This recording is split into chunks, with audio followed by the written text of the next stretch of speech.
তো ইউনুস সাইদা ইব্রাহিম আলাইহিস সালামকে যখন মেলায় যাওয়ার কথা বললেন, তিনি বললেন আমি অসুস্থ।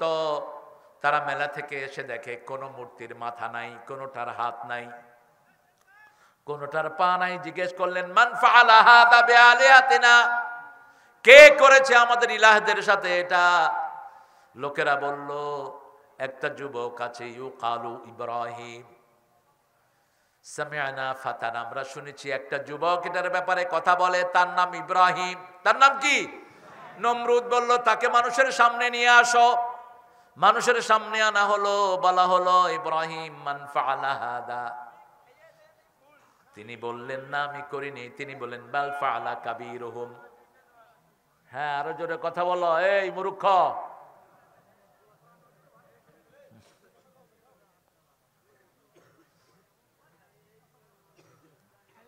আমরা সহজ আবার কঠিন, ইসলাম খুব শান্তির আবার খুব অশান্তিরও। যারা ইসলাম মানে না এটা তাদের জন্য অশান্তি, ঠিক না ঠিক? রাসূল মদিনায় গেলেন, আসলিম তাসলিম, ইসলাম গ্রহণ কর, শান্তিতে থাকবা। গ্রহণ করবি না, তলোয়ার নিয়ে রেডি হ আমার সাথে মোকাবেলা করার জন্য। 10 বছরে 13 লক্ষ বর্গ মাইল পায়ের তলায় নিয়ে আসলেন। সুবহানাল্লাহ বলতে ইচ্ছা করে না? 80টা যুদ্ধ করলেন, কয়টা? এখন যুদ্ধের কথা শুনলেই মুসলমান লেজ গুটায় দৌড়ায়। বাঁচতে পারবা? মরতেই তো হবে, ঠিক না ঠিক? দরকার হলে জিহাদের ময়দানে গিয়ে মরবো, রাজি আছি না নাই? শহীদ হতে চান তো হাত তুলে দেখাও মুসলমান।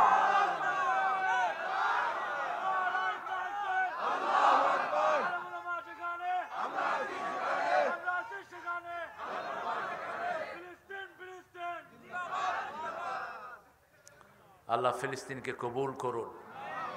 জিহাদের জন্য তৈরি হন, অস্ত্র চালানো শিখেন।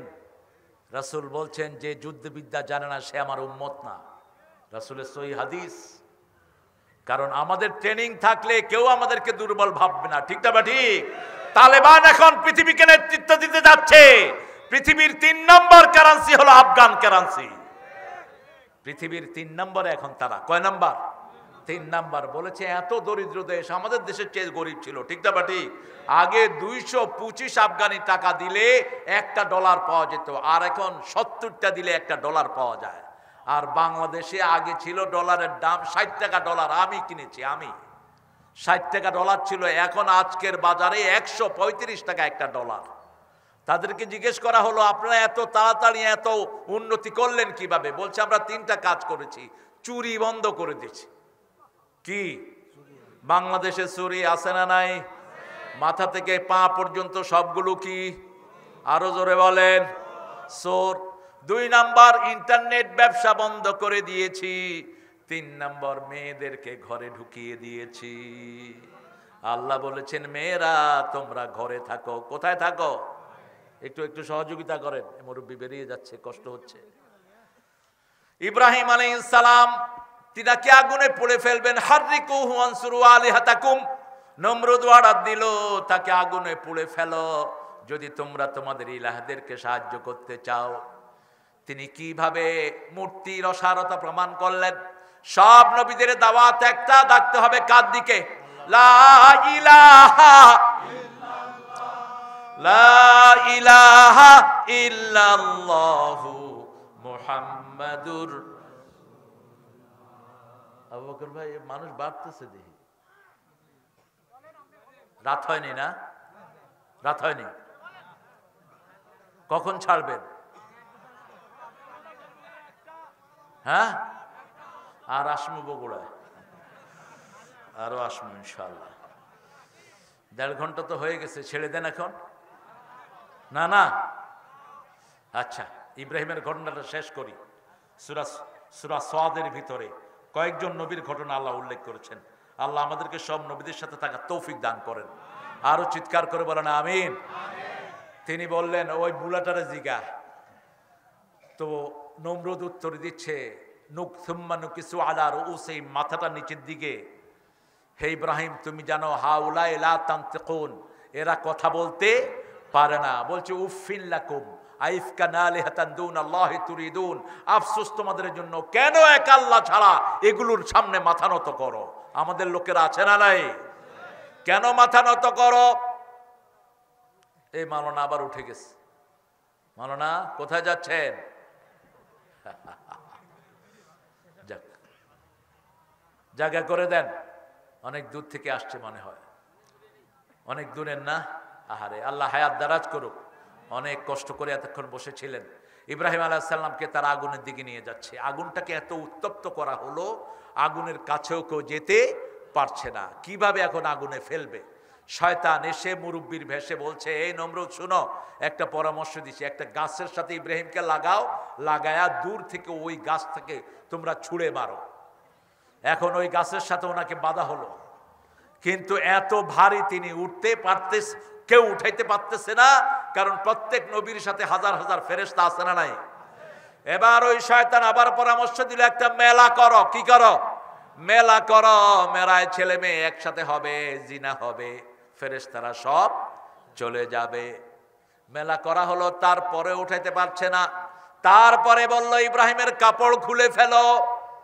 সব কাপড় খুলে ফেলা হচ্ছে। ইব্রাহিম আলাইহিস সালাম কাঁদা শুরু করলেন। আল্লাহ বলেন, ইব্রাহিম কেঁদো না, আমি জান্নাতের পোশাক তোমার জন্য পাঠিয়ে দিচ্ছি,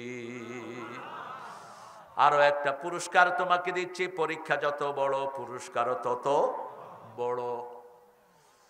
শাস্তি যখনই ইসলামের জন্য পাবেন, রহম করবেন কে?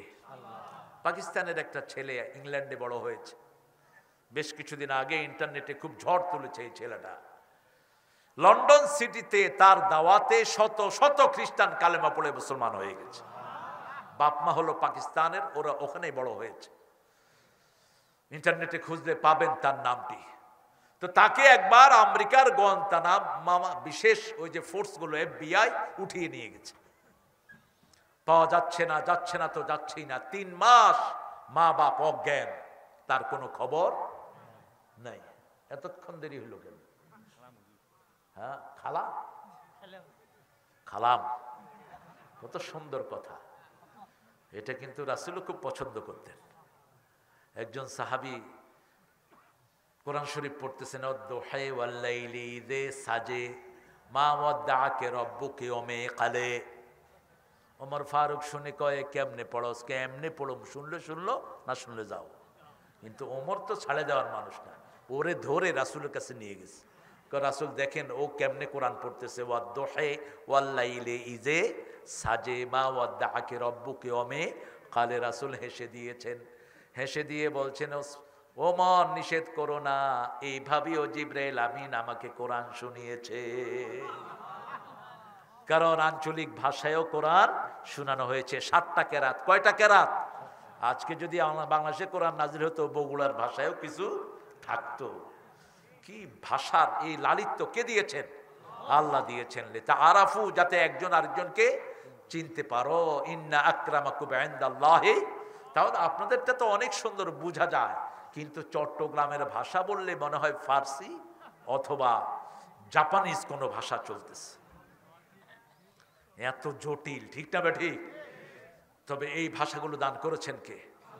যখন ইব্রাহিম আলাইহিস সালামকে উলঙ্গ করা হলো, রহমতের ফেরেশতা সরে গেল, আস্তে করে উঠে তারা ওনাকে আগুনে ফেললেন। আর এর মধ্যে জিবরাইল আমিন এসে জান্নাতের পোশাক পরিয়ে দিলেন। যখনই আগুনে পড়লেন, আগুনটা তার কাছে ফুলের বাগান হয়ে গেল। তিনি আগুনে হাঁটছেন, আর ওই আগুনের ওই যে ফুলকিগুলো এমনি হাতে টেস্ট করতেছেন। নমরুদের মেয়ে বলতেছে, ইব্রাহিমের উপর আমি ঈমান এনেছি। আরো আস্তে কর সুবহানাল্লাহ। ওই জামা তিনি দিয়েছেন ইসহাক আলাইহিস সালামকে, ইসহাক আলাইহিস সালাম দিয়েছেন ইয়াকুব আলাইহিস সালামকে, ইয়াকুব আলাইহিস সালাম দিয়েছেন ইউসুফ আলাইহিস সালামকে। ইউসুফকে যখন কূপে ফেলা হয়, ওই জামা জিবরাইল আমিন পরায়া দেয়। তিনি যখন মিশরের প্রেসিডেন্ট হন, ওই জামা তার বাপের জন্য পাঠিয়ে দেয়। ওই জামা চোখে দেওয়ার সাথে সাথেই চোখের অন্ধত্ব চলে যায়। পরবর্তী পর্যায়ে ওই জামা এসেছে মূসা আলাইহিস সালামের উপর, তারপরে এসেছে ঈসা আলাইহিস সালামের উপর। এখন আপনারা শুনবেন, ইহুদিরা একটা বাক্স খুঁজতেছে। কি খুঁজতেছে? একটা বাক্স খুঁজতেছে, এটার কথা আসছে সূরা বাকারায়। ওই বাক্সের ভিতরে ওই জামাটা আছে, মুসা আলাইহিস সালামের লাঠি আছে, তারপরে আরো কিছু জিনিস আল্লাহ, ওটাকে সাকিনা বলা হয়। ওটা যারা পাবে তাদের হাতে বিশ্ব বিজয় হবে। ওটা শেষমেশ আসবে ঈসা আলাইহিস সালামের হাতে, তিনার হাতেই সারা পৃথিবী বিজয় লাভ করবে। আল্লাহ সেই পর্যন্ত আমাদেরকে হায়াত দান করেন। আরো চিৎকার করে বলি আমিন। আমরা 5টা কাজ করব। কয়টা? আমরা একটা কাজ করলে আল্লাহ 5টা সওয়াব দিবেন। কয়টা? 5টা সওয়াব দিবেন। আল্লাহ বলছেন ইন্নাল্লাযীনা, পড়েন, ইন্নাল্লাযীনা ক্বালু রাব্বুনাল্লাহু সুম্মা ইসতাকামু তাতানাজ্জালু আলাইহিমুল মালাইকা আল্লা তাখাফু ওয়া লা তাহজানু ওয়া আবশিরু বিল জান্নাতিল্লাতী কুনতুম তুআদুন নাহনু আউলিয়াউকুম ফিল হায়াতিদ দুনিয়া ওয়া ফিল আখিরাহ ওয়া লাকুম ফিহা মা তাশতাহি আনফুসুকুম ولكم فيها ما تدعون نزلا من غفور رحيم। শেষ কথাটা কি চমৎকার! আল্লাহ বলছেন মেহমানদারি আমি আল্লাহ নিজে করাবো। আরো আস্তে কন্যা সুবহানাল্লাহ। কাউকে যদি বাংলাদেশের প্রধানমন্ত্রী দাওয়াত দিয়ে নিজে খাওয়ায়, তার কোনো অসুবিধা আছে? তার বিশাল লাভ। সামান্য মানুষ, সামান্য ক্ষমতা আল্লাহ দিয়েছেন, ঠিক না বেঠিক? আর সেই আল্লাহ যদি কাউকে মেহমানদারি করে, তার মতো ভাগ্যবান আর কেউ হতে পারে? শর্ত হলো একটা, রব বলবো কাকে? আল্লাহকে যারা রব বলে তারা মসজিদে যেতে হয়, কারণ মসজিদে আমরা বলি রব্বানা লাকাল হামদ। ইমাম বলেন সামি আল্লাহু লিমান, আমরা বলি রব্বানা লাকাল। রাসূল বলছেন যারা বলে রব্বানা লাকাল হামদ, সাথে সাথে আল্লাহ তাদের জীবনের গুনাহ মাফ করে দেয়। সুম্মা ইসতাকামু, এটার পরে যারা থাকবে, আল্লাহ তাখাফু, কাউকে ভয় করতে হবে না, কারো ভয় থাকবে না, ঠিক তবে ঠিক। জেলখানায় দিয়ে নিয়ে যায় যাতে করে ছোট্ট রফিকের মতো ছেলেও ঠান্ডা হয়ে যায়, ঠিক না ঠিক? এখন জেলখানা থেকে এসে আরো বেয়াড়া হয়ে গেছে, আরো কঠিন কথা বলে, এখন আর কোনো ভয় নাই। কারণ কি? ভয় দূর করে দিয়েছেন কে? আল্লাহ। মুসলমানদের সারা দুনিয়ায় ভয় দূর করে দিয়েছেন কে? সূরা তাওবার 23 নম্বর আয়াতের ভিতরে আল্লাহ রাব্বুল আলামিন বলছেন ইন্নামা ইয়া'মুরু মাসাজিদাল্লাহি মান আমানা বিল্লাহি ওয়াল ইয়াউমিল আখির ওয়া আকামাস সালাত ওয়া আতাজ যাকাত ওয়া লাম ইয়াখশা ইল্লাল্লাহ। মসজিদ আবাদ করবে যারা পড়েছে লা ইলাহা লা ইলাহা ইল্লাল্লাহু সাল্লাল্লাহু, নামাজ কায়েম করবে, যাকাত দিবে, আল্লাহ ছাড়া কাউকে ভয় করবে। কাকে ভয় করব? আল্লাহকে ভয় করব। দেখেন না ফিলিস্তিনের ছোট্ট ছোট্ট বাচ্চারা কাকে ভয় করে? কি সাহস, কি অদম্য সাহস! ওরা আসে বোম নিয়ে, ওরা আসে রকেট লঞ্চার নিয়ে, AK-47 নিয়ে, আর ছোট বাচ্চা পাথর মেরে দেয় মাথায়, ঠিক না বেটি? বাচ্চার পাথর খেয়ে অজ্ঞান হয়ে দুনিয়া থেকে বিদায় হয়। কারণ আল্লাহ বলেন বাচ্চা তুই মানুষ না, ওমা রমাইতা ইজ রমাইতা ওয়ালাকিন্নাল্লাহ রামা, তুই নিক্ষেপ করস না, তুই উঠিয়েছিস, তার মাথা ভাঙার কাজ আমি আল্লাহ করে দিয়েছি। বদরের ময়দানে ওই সাহায্য আছে না নাই? আছে। কারণ এই ফিলিস্তিন হলো ইব্রাহিম আলাইহিস সালামের জন্মস্থান। আমরা দুরুদে 2টা নাম পড়ি, মুহাম্মদ এবং ইব্রাহিম আলাইহিস। ঠিক মুহাম্মদ সাল্লাল্লাহু আলাইহি সাল্লাম কাবা ঘরের পাশে, আর বাইতুল মুকাদ্দাসের পাশে ইব্রাহিম আলাইহিস। আবার কোরআনের ভিতরে এই 2টা মসজিদকে পাশাপাশি উল্লেখ করেছেন কে? সুবহানাল্লাযী আসরা বিআবদিহি লাইলাম মিনাল مسجد الحرام إلى المسجد الذي মসজিদিল আকসাল্লাযী বারাকনা হাওলাহু লিনুরিয়াহু মিন আয়াতিনা ইন্নাহু হুয়াস সামিউল বাসীর। মাশাআল্লাহ, আরো জোরে বলেন আল্লাহু আকবার। অনেকে একটু লম্বা করে টানে, আমি তো সেটা পারি না। একটু লম্বা করে টেনে ছেড়ে যায়, তখন আপনাদের আল্লাহু আকবার করতে সুবিধা হয়। হ্যাঁ, ঠিক আছে না? অনেকে করে এটা, ঠিক আছে, সৌন্দর্য আছে, কিন্তু সময় ক্ষেপণের জন্য এগুলো করবা না, খবরদার। সময়ের অনেক দাম। সুবহানা, মহাপবিত্রকে আল্লাহ, আল্লাযী আসরা, যিনি সন্ধ্যার পরে রাতের এক অংশে তার বান্দাকে সফর করিয়েছেন বাইতুল্লাহ থেকে বাইতুল মুকাদ্দাস, লিনুরিয়াহু মিন আয়াতিনা, নিজের নিদর্শন সমূহ দেখানোর জন্য, কারণ তিনি সব শুনেন, সব দেখেন। সুবহানাল্লাহ, হুয়াস সামিউল বাসীর, সব শুনেন, সব দেখেন। এই যে বাইতুল্লাহকে, কাবা ঘরকে ধ্বংস করতে আসছিল আব্রাহা, রাসূলের জন্মের কয়দিন আগে? 40 দিন আগে। তখন সেই আব্রাহাকে ধ্বংস করেছেন কে? তিনি। ওই আব্রাহা শয়তানটা হস্তি বাহিনী নিয়ে এসে আব্দুল মুত্তালিবের ছাগল, দুম্বা, উট নিয়ে এসেছে। আব্দুল মুত্তালিব এসে বলছে, can you give my camel goat back please, আমার এগুলো ফেরত দাও, আমার ছাগল দাও, দুম্বা দাও। আব্রাহা বলছে, I was thinking you are very alive person, আমি মনে করতাম তুমি খুব জ্ঞানী, এখন দেখি তুমি মূর্খ। কয়, কেন মূর্খ বলছো? বলছে, তোমাদের ঘর, যেই ঘর দিয়ে তোমরা ব্যবসা করে খাও, ধ্বংস করতে আসছি, ঘরের ব্যাপারে কিছুই বল না, তুমি দুম্বা চাচ্ছ। সে বলছে, দুম্বার মালিক আমি, ঘরের মালিক আমি। ঘরের মালিকের ঘর রক্ষা করবে, ঠিক না? ঠিক। মুসলমান অসহায় হলে অ্যাকশনে যান কে? এখন মুসলমান অসহায়, অ্যাকশনে যাবেন কে? গত 1.5 মাসে 22,000 টন বোম ফেলেছে ইহুদির বাচ্চারা গাজায়, কিন্তু কিছু শিশু ছাড়া কাউকে ধ্বংস করতে পারে নাই। তারা রিফিউজি ক্যাম্পে বোম ফেলেছে, স্কুলে বোম ফেলেছে, বাচ্চাদের ভিতরে বোম ফেলেছে। তাদেরকে জিজ্ঞেস করা হয়েছে, এই কাওয়ার্ড, ভীরু, কুত্তা কাপুরুষের জাত, বাচ্চাদের উপর, মহিলাদের উপর বোম ফেলোস কেন? কয়, আমরা যখন উপর থেকে তাকাই কোনো মানুষ দেখি না, শুধু ছায়া দেখি, এই জন্য আমরা ওদের উপর ফালাই। ছায়াগুলি হলো ফেরেশতা। ছায়াগুলো কি? তাতানাজ্জালু আলাইহিমুল মালায়েকা। কার কথা? আল্লাহর কথা। আজকে ওয়াদা করব, এক ওয়াক্ত নামাজ ছেড়ে দেব না। রাজি আছি তো? একটু আল্লাহকে হাত তুলে দেখাই, কষ্ট করে একটু হাতটা তুলেন, বলেন, হে আল্লাহ, হে আল্লাহ, আপনার নামে ওয়াদা করছি, আর জীবনে কোনোদিন ফরজ নামাজ, ফরজ রোজা, ফরজ পর্দা ছেড়ে দেব না। আমিন ইয়া রাব্বাল আলামিন।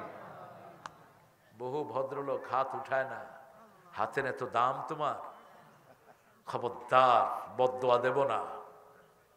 রাসূল সাল্লাল্লাহু আলাইহি সাল্লাম বলছেন, এক লোক বাম হাতে খাচ্ছে, রাসূল বলছেন ডান হাতে খাও। বলছে, লান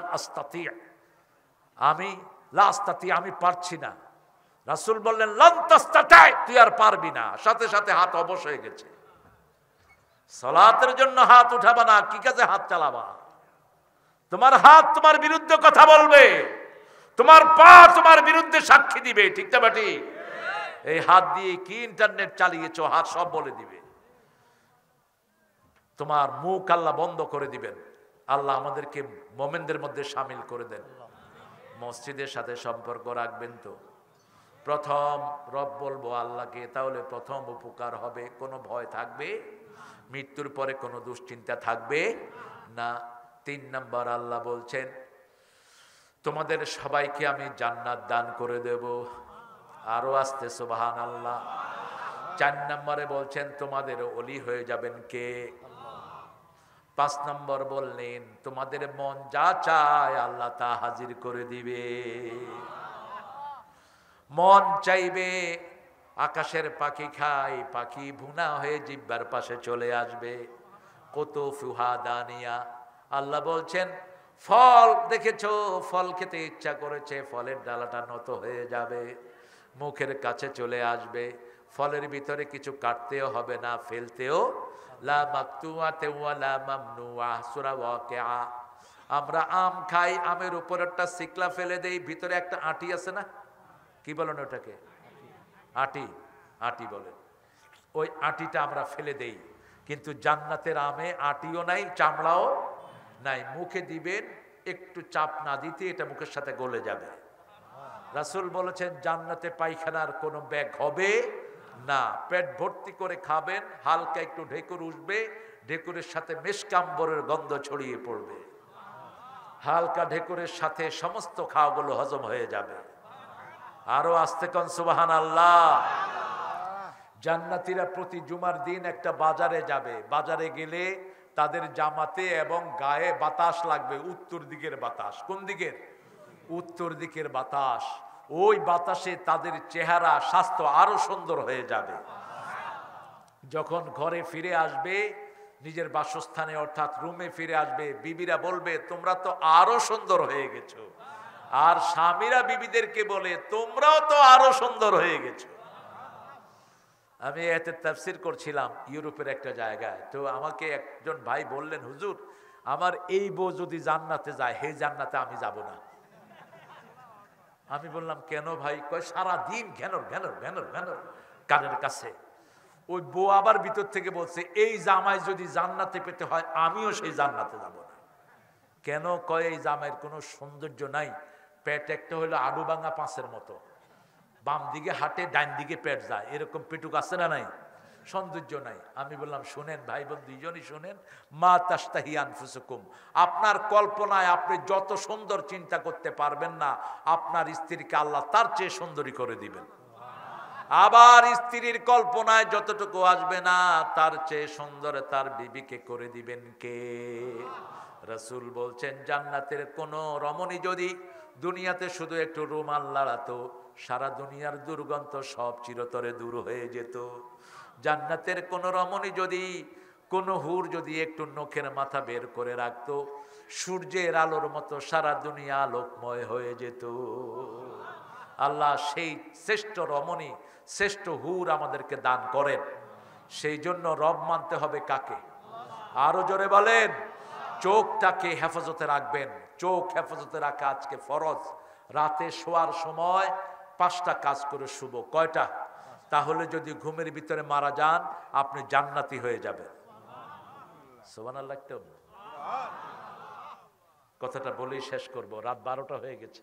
ফজরের নামাজ যদি মিস হয় তাহলে আমারে দোষাবেন।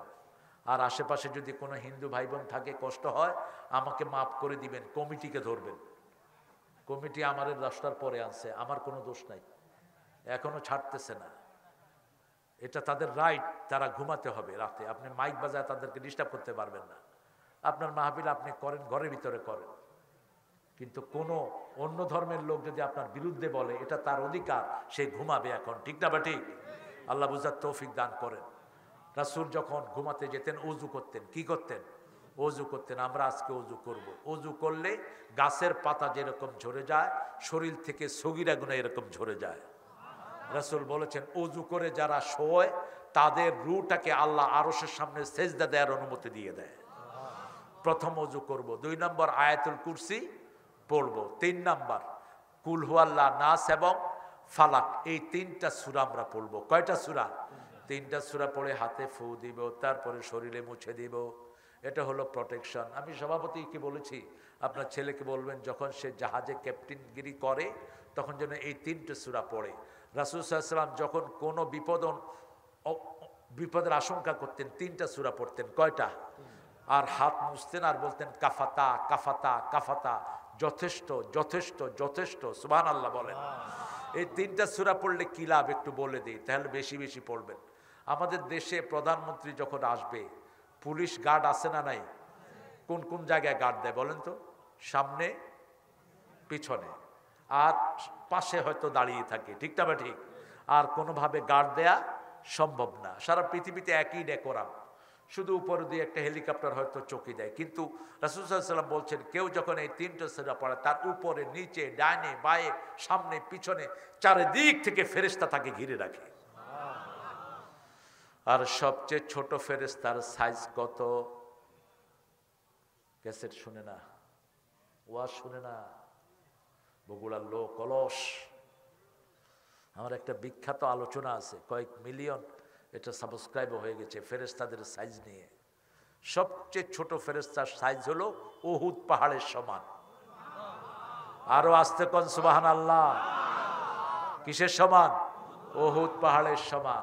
ওই যে আয়াতুল কুরসি পড়তে বলছি, তখন একটা ফেরেশতা আল্লাহ আপনার মাথার কাছে রেখে দিবে। ওই ফেরেশতা দাঁড়ালে শয়তানের গোষ্ঠী আর বাড়ির আশেপাশে উকি দিতে পারবে না। দেখবেন অনেক সময় বাচ্চারা কেঁদে উঠে, আছে না নাই? ভয়ে ঘুমাতে যায় না, রুমে কি যেন হাঁটে, এরকম আছে না নাই? জোরে জোরে কি পড়বেন? আয়াতুল কুরসি। তাহলে তিনটা আমল হলো। চতুর্থ আমল, সূরা বাকারার শেষ দুটি আয়াত পড়বেন। রাসূল বলছেন সাল্লাল্লাহু, পড়ায়া দেই নাকি? আমানার রাসূল, পড়েন। আমানার রাসূলু বিমা উনজিলা ইলাইহি মির রাব্বিহি ওয়াল মুমিনুন কুল্লুন আমানা বিল্লাহি ওয়া মালাইকাতিহি ওয়া কুতুবিহি ওয়া রাসূলিহি লা নুফাররিকু বাইনা আহাদিম মির রাসূলিহি ওয়া ক্বালু সামি'না ওয়া আতা'না গুফরানাকা রাব্বানা ওয়া ইলাইকাল মাসির। لا يكلف الله نفسا إلا وسعها لها ما كسبت وعليها ما اكتسبت ربنا لا تؤاخذنا إن نسينا أو أخطأنا ربنا ولا تحمل علينا إصرا كما حملته على الذين من قبلنا ربنا ولا تحملنا ما لا طاقة لنا به واعف عنا اغفر لنا وارحمنا أنت مولانا ফানসুরনা আলাল কওমিল। বাস, এখন আপনার সারা শরীরে আল্লাহ নূর দিয়ে দিবেন। কি দিবেন? নূর দিয়ে দিবেন। 2 নাম্বার, সারা রাত আপনার আমলনামায় নামাজের সওয়াব লিখে দিবেন। যারা এই 2 আয়াত পড়ে সারা রাতের ইবাদতের জন্য এটাই যথেষ্ট। কাফাতা কাফাতা কাফাতা, enough is enough for whole night. Someone is standing position in the prayer whole night, or you just offer that 2 ayat, your reward will be more than that person. আপনি শুধু এই 2টা আয়াত পড়লেন, আর একটা লোক সারা রাত দাঁড়িয়ে নামাজ পড়লো, আপনার সওয়াব আল্লাহর কাছে হবে সবচেয়ে কত নম্বর? 5ম নম্বর, ডান হাতটা গালের নিচে রাখবেন। কোন কাত হয়ে ঘুমাবেন? ডান কাত হয়ে ঘুমাবেন। আর পড়বেন আল্লাহুম্মা বিইসমিকা আমুতু ও আহিয়া। এই 5টা আমলের পর আরো 2টা আমল করতেন রাহমাতাল লিল আলামিন। একটা আমল করতেন, তিনি বলতেন আল্লাহ আমার রূহটা যখন আমি ঘুমাই কার হাতে চলে যায়? আপনি যদি ফেরত দেন আমি জীবিত হব, আর যদি ফেরত না দেন আমার এখানেই শেষ। যদি ফেরত দেন তাহলে নবীদের মতো আমার রূহটাকে হেফাজত করে দিয়েন, আর যদি ফেরত না দেন আমার রূহকে আপনি মাফ করে দিয়েন, আমার রূহকে আপনি রহম করে জান্নাত দিয়ে দিয়েন। 2 নাম্বার, তিনি দোয়া করতেন এইভাবে বালিশের নিচে হাত রেখে দোয়া করতেন, আকাশের দিকে তাকিয়ে, আল্লাহ যেই দিন কিয়ামতের ময়দানে সকল মানুষকে একত্রিত করবেন সেই দিন আপনি আমাকে মাফ করে দিয়েন। রাসূলের কোনো গুনাহ ছিল না, তারপরেও তিনি মাফ চাইতেন যাতে আমরা চাইতে পারি। বিচার যদি করবে কেন রহমান নাম নিলে, ও নামের গুণে তরিয়ে যাব, কেন এ ধ্যান দিলে, দিন ভিখারি হয়ে আমি ভিক্ষা যে দিন চাইব স্বামী, সেদিন শূন্য হাতে ফিরিয়ে দিতে পারবে না কো আর আল্লাহ, করোনা বিচার আল্লাহ, করোনা বিচার, রোজ হাসরে আল্লাহ আমার করোনা বিচার আল্লাহ। জাতীয় কবি আসলে যে কি ইউনিক ছিল, মসজিদ নিয়ে তার যে লেখা বাংলাদেশের কোন কবি এত সুন্দর লিখতে পারেনি, ঠিক না? ঠিক। মসজিদেরই পাশে আমার যেন গড়ে হতেও মুয়াজ্জিনের আযান শুনতে পাই, আমার গোরের পাশ দিয়ে ভাই নামাজিরা যাবে পবিত্র সেই পায়ের ধ্বনি এ বান্দা শুনতে পাবে, গোরো আজাব থেকে গুনাহগার পাইবে রেহাই, মসজিদেরই পাশে আমার। রাতে আর সকালে যারা অন্ধকারে মসজিদে যায়, রাসূল বলেছেন মাশাউনা ফিজ যুলুমাত, কিয়ামতের ময়দানে আল্লাহ তাদের জন্য নূরের বাতি জ্বালিয়ে দিবেন। আল্লাহ যেন আমাদের সবাইকে নামাজি বানিয়ে দেন। পড়েন সুবহানাকা আল্লাহুম্মা ওয়া বিহামদিক আশহাদু আন লা ইলাহা ইল্লা আনতা আস্তাগফিরুকা ওয়া আতুবু ইলাইক।